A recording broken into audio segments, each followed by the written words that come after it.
নমস্কার। লক্ষ্মীপুর টাইমসের পক্ষ থেকে আপনাদেরকে জানাই স্বাগতম। খবর পড়ছি অনুজা দাস।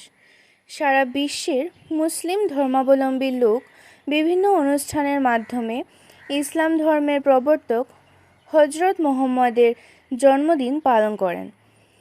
অ্যারাবিক মাসের আজকের দিনটিতে বিশ্বের ইসলাম ধর্মাবলম্বী লোকেদের সাথে সাথে কাছাড় জেলার লক্ষ্মীপুরেও বিভিন্ন কার্যসূচির মাধ্যমে উদযাপন করা হলো শান্তির দূত হজরত মুহাম্মদের জন্মদিন। লক্ষ্মীপুর ঈদ উদযাপন কমিটির ব্যবস্থাপনায় আজ সকালবেলা লক্ষ্মীপুর বিধানসভার পালরবন থেকে একটি শান্তি মিছিল যাত্রা শুরু করে ছাপর ময়না লক্ষ্মীপুর শহর অতিক্রম করে ফুলেরতল হজরত পীর লঙ্গর শাহ বাবার মুকাম প্রাঙ্গণে এসে সমাপ্ত হয়।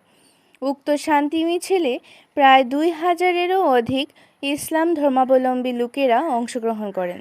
শান্তি মিছিল শেষে ফুলেরতল লঙ্গর শাহ বাবার মুকাম প্রাঙ্গণে হজরত মুহাম্মদের জীবনী নিয়ে একটি বিশেষ আলোচনা সভা অনুষ্ঠিত হয়।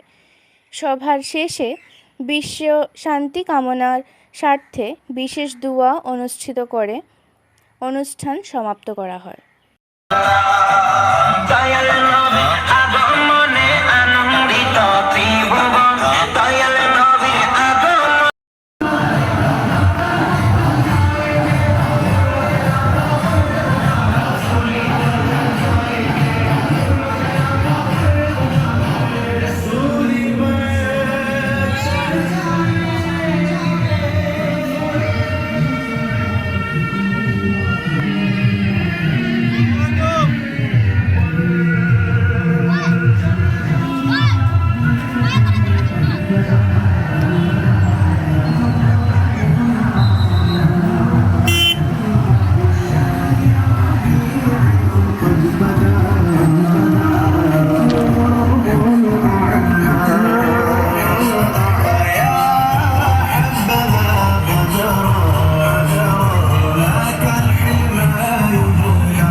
লক্ষ্মীপুর ঈদ উদযাপন কমিটির ব্যবস্থাপনায় আমরা প্রতি বছরের ন্যায় এই বছরও লক্ষ্মীপুর শান্তি মিছিল যে বিশ্বনবী হজরত মোহাম্মদ মুস্তাফা সাল্লাল্লাহু আলাইহি সাল্লামের জন্মদিন উপলক্ষে আমরা শান্তি মিছিল বের করেছিলাম।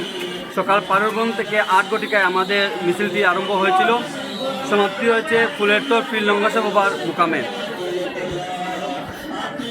আমাদের মুকামে সমাপ্তি হওয়ার পর আমাদের এখানে মুকাম কমিটির পক্ষ থেকে আমরা মিলাদ মেহফিলের আয়োজন করেছিলাম।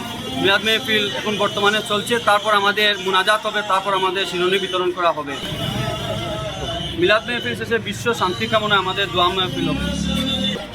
প্রায় 2000-এর অর্ধেক মানুষের সমাগম হয়েছিল, 2000 ঊর্ধ্বে মানুষের সমাগম হয়েছিল। তারপর আমি ধন্যবাদ দিতে চাই যে আমাদের লক্ষ্মীপুর পুলিশ প্রশাসনকে, ওনারা প্রতি বছর আমাদেরকে সাহায্য সহযোগিতা করেন, ওনাদের অনুমতি পেয়ে আমরা প্রোগ্রামটা করতে সক্ষম হয়েছি, ওনাদেরকে আমরা ধন্যবাদ জানাই। ধন্যবাদ জানাই আমি ঊর্ধ্বতন কর্তৃপক্ষ যারা আমাদেরকে ডিস্ট্রিক্ট থেকে আমাদেরকে অনুমতি দিয়েছিলেন এই শান্তি মিছিল করার জন্য, ওনাদেরকেও আমরা ধন্যবাদ জানাই। আগামী দিনেও আমরা কামনা করি ওনারা যাতে আমাদের সহযোগিতা করবেন, আমরা এইভাবে শান্তি মিছিল সম্পন্ন করতে পারি।